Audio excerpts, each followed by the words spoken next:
नमस्कार, देशी फूडमध्ये तुमचं स्वागत आहे. मी बनवते आज रगडा.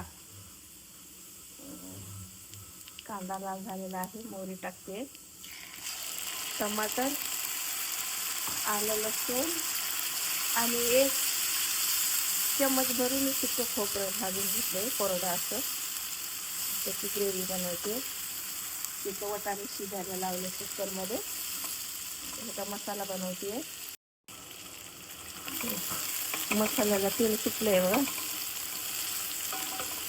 साधा रगडा असा मस्त लागतो. धना पावडर 1 टेबलस्पून, लाल तिखट 1 टीस्पून भरते, थोडीशी हळद आणि गरम मसाला, गोडा मसाला आणि गरम मसाला मिक्स आहे ते टाकलेला आहे.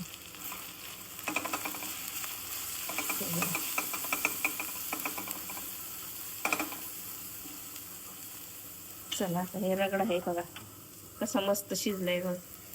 टाकला रगडा.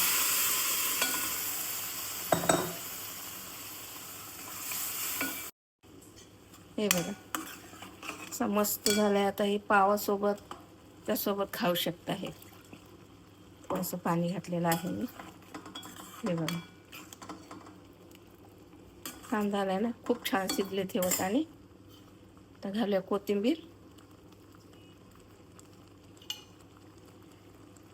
रगडा बनवून माझा रेडी आहे.